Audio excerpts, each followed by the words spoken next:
Have you ever wondered why most of us set goals every new year but give up within a few weeks? We promise ourselves we'll lose weight, read more books, or finally start that side hustle, but life gets in the way. Motivation fades. Discipline feels impossible. And soon we're back to square one. James Clear, in his best-selling book Atomic Habits, argues that the problem isn't you, the problem is your system. Atomic Habits is based on one powerful idea. Small, consistent changes, when repeated over time, create extraordinary results. Think of habits as the compound interest of self-improvement. Just as your money multiplies when invested wisely, your daily actions multiply into your future identity. The good news: you don't need to make massive changes overnight. You only need to improve a little bit each day. James Clear illustrates this with the 1% rule. If you get 1% better every day for a year, you end up 37 times better by the end of that year. On the flip side, if you get 1% worse each day, you'll fall to nearly zero. Tiny changes don't seem important at first, but over time they become incredibly powerful. It's the magic of compounding, applied not to money, but to human behavior.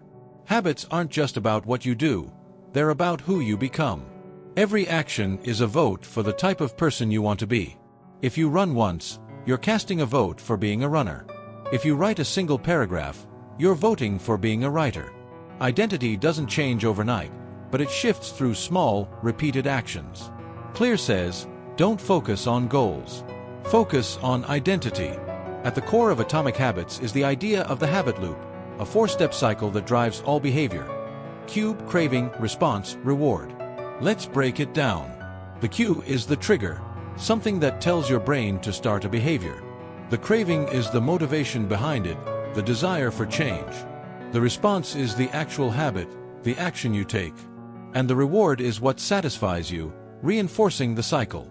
Imagine this: your phone buzzes, cue. You feel curiosity or boredom, craving. You pick up the phone and scroll through social media, response. You get a little dopamine hit from a like or notification, reward. Before you know it, you've wasted 20 minutes. This loop explains why bad habits stick. They satisfy cravings immediately, even if the long-term outcome is negative. Now let's flip it. You set your running shoes by the door, cue. You imagine the energy and confidence after a jog, craving. You go for a quick run, response. You feel accomplished and refreshed, reward. This loop makes good habits possible. The trick is learning how to design these loops intentionally so that good habits stick and bad ones fade away. James Clear gives us a simple framework for building better habits and breaking bad ones. He calls it the 4 laws of behavior change. If you want to build a good habit, 1. Make it obvious. 2. Make it attractive. 3. Make it easy. And 4. Make it satisfying. And if you want to break a bad habit, you reverse the rules. Make it invisible, unattractive, difficult, and unsatisfying. The first law is about cues. If you want to adopt a habit, you need to make the cue obvious. For example, if you want to drink more water, put a water bottle on your desk where you'll see it all day. If you want to read before bed, place a book on your pillow in the morning. Clear also recommends habit stacking, linking a new habit to an existing one. For instance, after I brush my teeth, I will meditate for 2 minutes. The second law is about cravings. To stick with a habit, make it appealing. This is where the idea of temptation bundling comes in. Pair something you need to do with something you enjoy. For example, only allow yourself to watch your favorite Netflix series while doing chores, or listen to a podcast you love only while working out. By wiring positive emotions to your habit, you increase the chances of following through. The third law is about reducing friction. We often fail to build habits because we make them too complicated. Clear teaches the 2-minute rule. Every habit should start in just 2 minutes. Instead of saying, I'll read for 1 hour a day, say, I'll read 1 page. Instead of, I'll run 5 kilometers, say, I'll put on my running shoes. The idea is to make the habit so easy that it's impossible to say no. Small starts create momentum. Making habits easy also comes down to environment design. If your environment is cluttered with distractions, you'll fight an uphill battle. Want to eat healthier? Place fruit on the counter and hide junk food on the top shelf. Want to exercise more?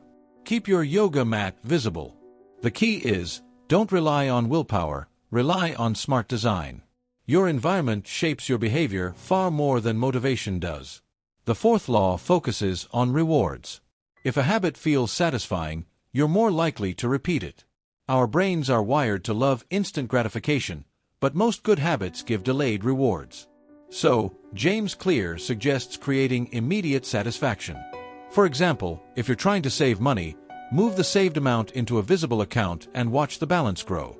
If you're tracking workouts, use a calendar and mark a big red cross mark every day you complete one. The visual progress becomes its own reward. What about bad habits? Just reverse the laws. If you want to stop wasting time on your phone, make it invisible by keeping it in another room.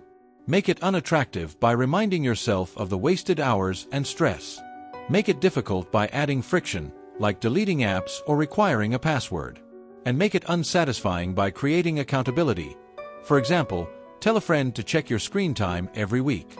One of the most powerful insights from Atomic Habits is the difference between goals and systems. Goals are about results, like running a marathon or writing a book. Systems are about processes, like running 3 times a week or writing 500 words a day. Goals set the direction, but systems create progress.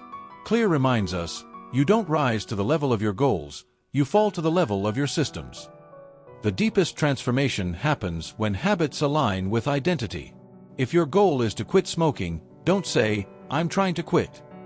Instead say, "I'm not a smoker." This small shift matters. You're no longer fighting against your old self, you're becoming a new person. Every time you follow through on a habit, you reinforce your chosen identity. Success isn't about doing more, it's about becoming more. Consider a real example. A man who lost over 100 pounds didn't focus on weight loss. Instead, he focused on tiny identity-based habits. Never taking the elevator, always walking 10,000 steps, and prepping one healthy meal a day. Each action cast a vote for being a healthy person. Over time, the results compounded, and his entire identity, not just his body, transformed. This is the beauty of Atomic Habits. They may feel too small to notice today, but after weeks, months, and years, they build a completely different life. James Clear compares it to an ice cube. If a room is at 25 degrees, nothing happens. 26, 27, 28, still nothing. But when it reaches 32 degrees, the ice begins to melt. Change was happening all along, but the visible results only showed after a threshold. That's how habits compound. So, don't underestimate the small things you do daily. Whether it's writing a paragraph, saving a few rupees, or going for a 5-minute walk, these tiny actions are shaping your identity and future. You don't need radical overnight change. You only need consistent, atomic improvements that compound into greatness. If you found this breakdown helpful, I encourage you to pick one habit you've been struggling with and apply these 4 laws today. Make it obvious, attractive, easy, and satisfying. Remember, your habits are the building blocks of your destiny. And if you want me to cover more books like Atomic Habits in this detailed way, let me know in the comments. Don't forget to like, share, and subscribe for more life-changing ideas.